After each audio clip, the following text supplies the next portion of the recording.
Hello, good evening, welcome to the programme. Coming up tonight, a court hears how a care home manager instilled a regime of fear, punching and sitting on children and making them eat food off the floor.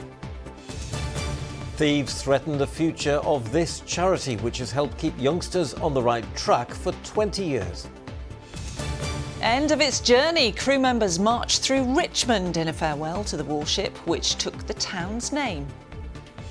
And some of you were lucky enough to see the Aurora Borealis again last night, but clear skies have been at a premium today. Where does that leave us for the rest of the week? All the detail a little later on.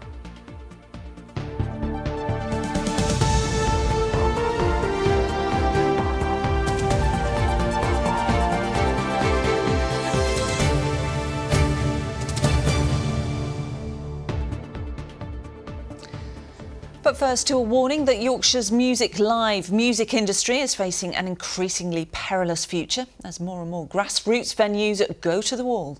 Many of those running smaller independent operations say they've reached crisis point, finding it near impossible to turn a profit in the current financial climate. And with fewer places for new bands to cut their teeth, it's feared that homegrown success stories like the Arctic Monkeys or Kaiser Chiefs could become a thing of the past. Michael Billington reports.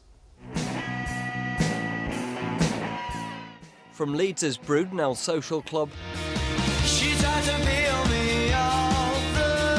to the Lead Mill in Sheffield. For decades, our region's grassroots venues have been a launchpad for some of the biggest headline acts in British music. Credited the place with providing his musical education, but after 20 years as one of the region's most influential venues, like many others, the Cockpit closed for good in 2014.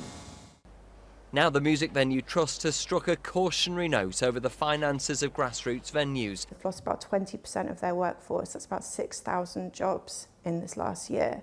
And this is primarily from the changes in national insurance. So when that early career path is cut off, it's massively worrying. It should be enormously concerning for the music industry and also the government. The financial strain has become so acute that Studio 5 Live in Keighley is inviting bands to bring crowds with them just to fill the venue. We're at the point of crisis. If we don't really see an upturn in revenue from the business, I reckon by the end of this next quarter, for this space, it might be that we'll have to close. And it's all just down to the footfall and the attendances in the venues and mainly the cost. It's feared the knock-on effect is to deny new artists the kinds of opportunities afforded to Sheffield's Reverend and the Makers when they were starting out at the city's boardwalk.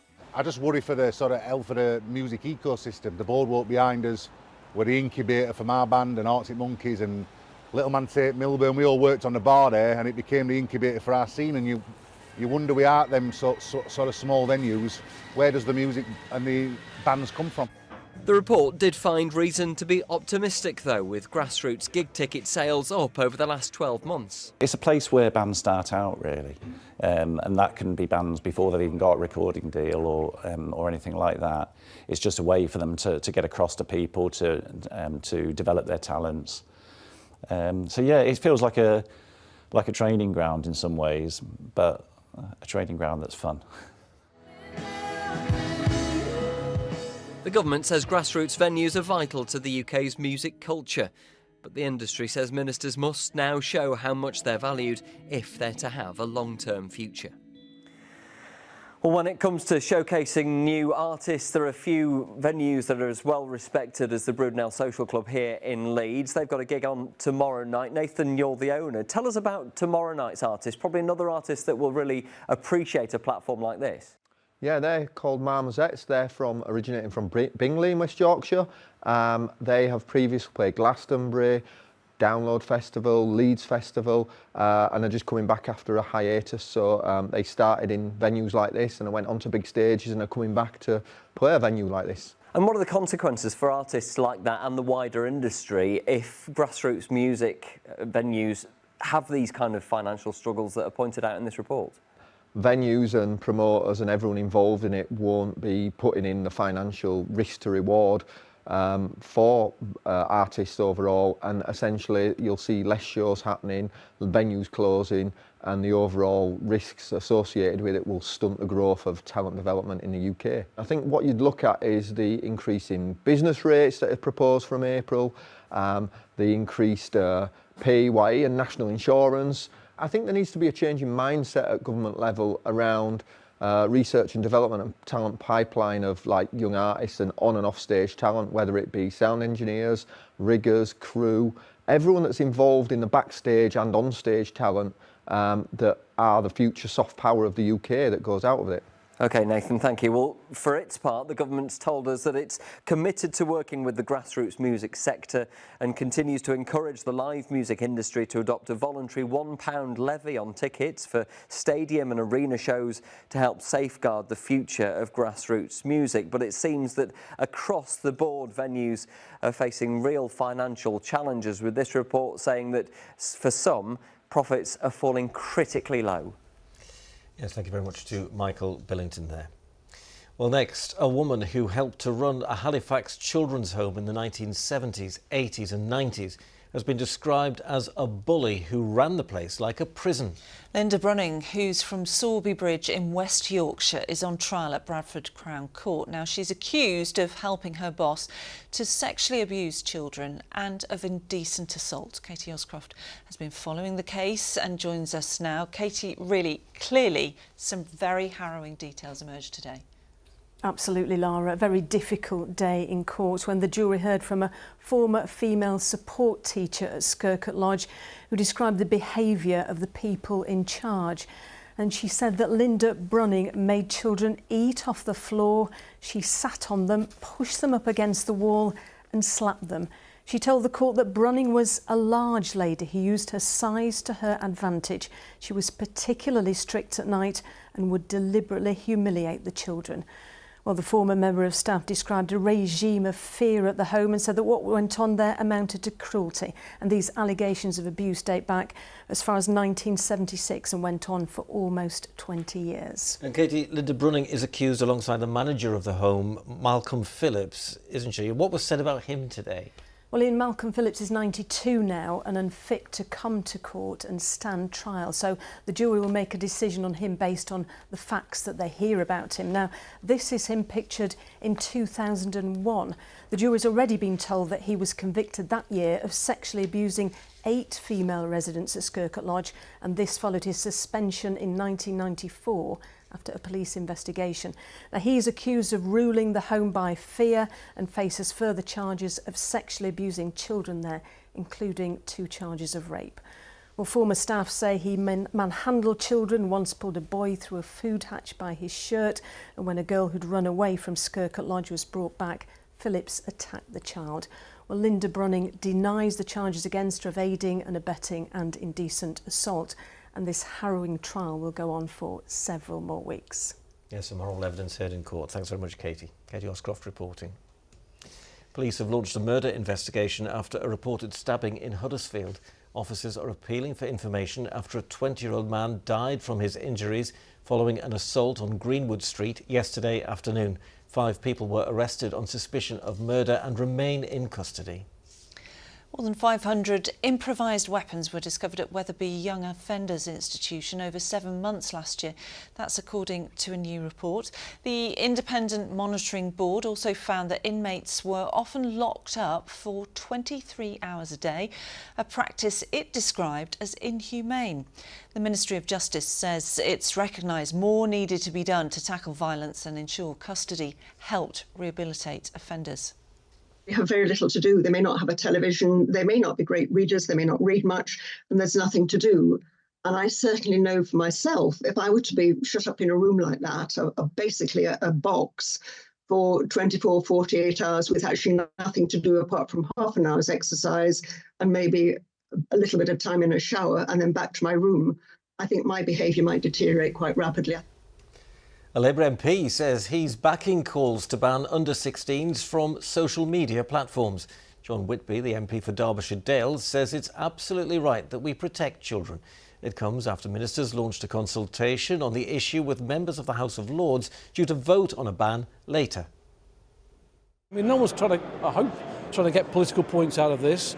It's very popular, but I'm not sort of getting behind it because it's popular. I mean, it is. I've had over 500 emails already in the last few days saying please support it.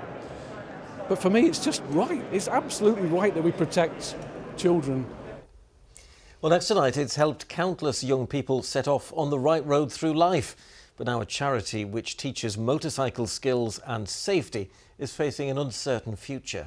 Yes, because thieves have stolen the training fleet, which is used by the Richmond Area Motorcycle Project, or RAMP as it's better known, which is based at Catterick in North Yorkshire. And now volunteers, well, they're appealing for support to get back up and running. Lisa Adlam has been finding out more. The motorcycle skills offered by RAMP are in such demand there are waiting lists to take part. Aimed at teenagers from 13 to 19, it provides not only riding tuition but maintenance and mechanical know-how. Chloe Hollinshead was one of the very first to enrol. 20 years later, she's a leading light within the charity and was devastated when their 4 training bikes were stolen from RAMP's base in Catterick. How did it make you feel when you've been involved with this for so long and you've clearly sort of poured your heart and soul into it? So when I come and I seen it, I was absolutely heartbroken because I was like 20 years. We've been going 20 years and you just never expect it to happen. And then just to get that phone call, I didn't know where to go, what to do, who to contact first. So I'm absolutely gutted, and I just hope that we can build on from this and we can get back up and running in March. From March to October each year, RAMP takes novice riders from the first rev of a bike to tackling off-road courses, aiming to build confidence along the way. Set up by former police motorcyclist and retired army chaplain Father Tim Forbes Turner following a spate of antisocial riding in the area in 2006, it's gone from strength to strength. A group of us decided we thought it would be a good idea to try and educate them how to ride properly and sensibly and responsibly, and encourage them to be better citizens, if you like, and to relate to adults like us. We've got through about 600 youngsters now since we started, and they still keep coming back to help out. I ended up coming on it. I did it for 4 weeks, and then I wanted to come back, so I came back as like a young helper, so I helped the others like learn how to ride, like how I did. I get like the enjoyment of helping people, but it's also the enjoyment of the bikes. Through this course, it helped me get the confidence to get my bike licence. It kind of just gives me the enjoyment of helping people in the community. And how does it make you feel that someone's done that? Quite angry actually, because it's been running for 20 years and this is the first time it's happened to us. So I want, why did they need to do it to us then? 3 men have been arrested and are on bail as North Yorkshire Police continues to investigate the thefts. While 2 bikes have been found, they're continuing to appeal for information and witnesses to find the others. Even if they are recovered, repairing the bikes to meet rigorous safety standards will take time and thousands of pounds, and it's money a charity like RAMP simply doesn't have. But members and volunteers here are determined to do all they can to get back on the road. Losing the bikes set us back, but we are quite, a positive crowd, and we can see our way forward to the future. With fundraising appeals now underway, they hope that future will benefit hundreds of young people yet to come. Lisa Adlam, ITV News, Catterick in North Yorkshire. Yeah, well, let's hope that something really good does come out of this, because clearly RAMP are doing a very, very good job, and thank you to them for sharing their story with us. Yeah, a really horrible crime that, isn't it? The ITV Evening News continues at 6:30. Here's a look at what's happening with Mary Nightingale. Coming up on the ITV Evening News at 6:30, Trump takes a dig at Europe during his speech at the World Economic Forum, saying it's not moving in the right direction regarding immigration. Certain places in Europe are not even recognizable, frankly, anymore. They're not recognizable. Harry versus the Daily Mail, with the Prince saying he couldn't complain about their intrusive articles at the time due to his involvement with the royal family. And the Brit Award nominees are announced, with the show held outside London for the first time ever. Do join me for those stories and more at 6:30. Yes, Mary, we shall. Now, sport and Sheffield Wednesday's sorry season continues as they lost their 18th game of the season. Yes, a depleted Owl side stood firm for most of the game but fell away towards the end. Birmingham's Marvin Duckshire got the final touch to put the Blues ahead at Hillsborough with 10 minutes to play. Then in stoppage time, Kyogo got on the end of a tired back pass to make it 2-0. Wednesday stay bottom of the Championship, consigned to certain relegation. Now, Richmond in North Yorkshire has a long association with the military stretching back hundreds of years. One special relationship will be coming to an end in the next year, though, as the warship HMS Richmond is decommissioned. Today, some of those serving on the ship paraded through the town to say farewell. Chris Jepson reports. The Royal Navy's in town, marching through Richmond Market Square to mark the decommissioning of HMS Richmond this year. The Type 23 frigate was the last warship built by Swan Hunter shipbuilders, launching in 1993 and commissioned in 1995. Currently based in Plymouth, today her crew visited the town for a final farewell. It means an awful lot. Not every day you have a ship that's named after your town that's being decommissioned. It's terrific to see in what's predominantly an army environment, the Navy being represented in this way. It's marvellous because it reminds us of the link, and although it's a sad day to see, we're hoping that ultimately there will be another ship at some point. So it's great for the town to see and share HMS Richmond and the fact that they have the freedom of the town. In World War II we had the biggest navy in the country, so actually yeah. It's always usually the army with regards to celebrations around here, so to actually have the Navy come up and do it, I felt that it was good for the town. Around 45 sailors in attendance, just back from an exercise in the Western Indian Ocean, the crew proud to parade in Richmond. This is an army town now, we understand that, so it's great to come and flash a bit of dark blue, remind everyone that the Navy's here, and thank everyone for their support, because it does mean a lot when we're operating around the world as we do. We've just come back from Operation HIMARS, which was the carrier strike group deployment for 2025. So we went to Australia, South Korea, Indonesia. She's seen action in 2003 in the Gulf and 2 years ago in the Red Sea. So she's had a busy career. She's defended our allies, our partners around the world. So yeah, she's had a really good innings.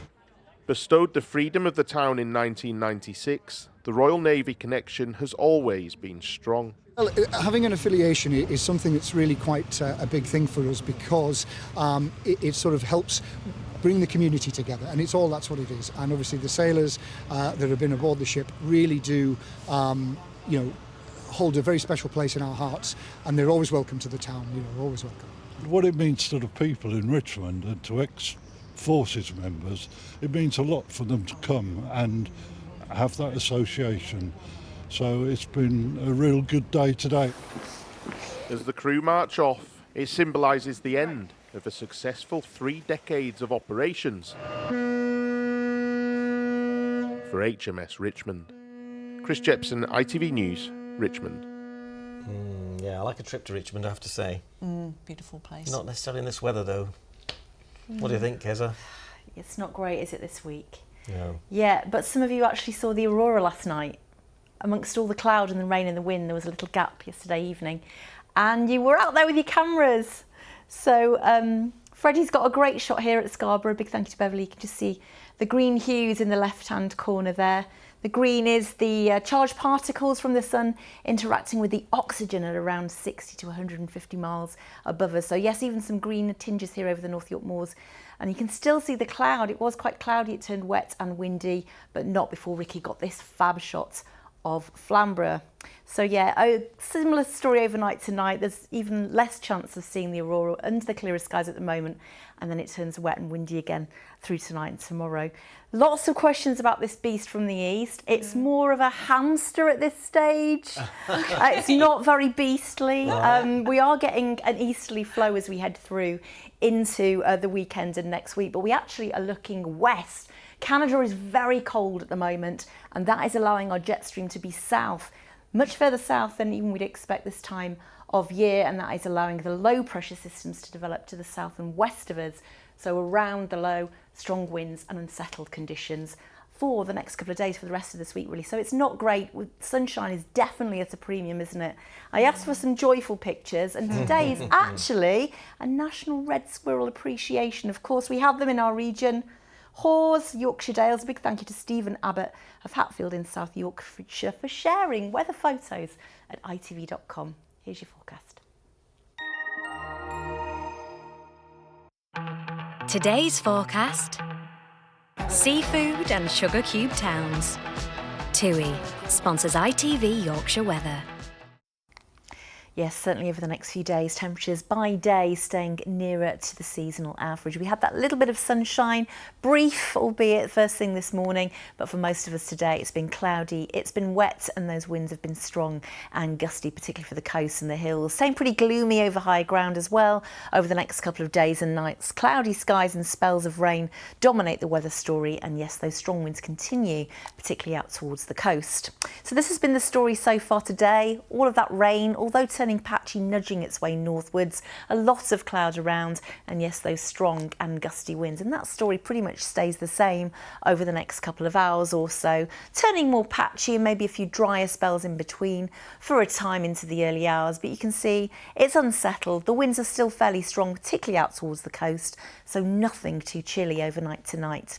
So for most of us, as we head into tomorrow, an unsettled start to Thursday, 8:08 and 4:28 ISN times. There'll be a few heavy pulses, particularly over the hills as this system pushes its way northwards tomorrow. A lot of low cloud and poor visibility over higher ground for the North York Moors, the Dales and the Pennines, and those winds continuing to be gusty, particularly for the hills and out towards the coast, but with average temperatures by day pretty much near where we'd expect. As we head into Friday, a dry start perhaps, but we've got this weather front coming through, and then behind it maybe some late brightness, temperatures around average. This low pressure system stays to the north, so a little drier, a little brighter, with winds lighter through the weekend and starting to become a little bit colder too.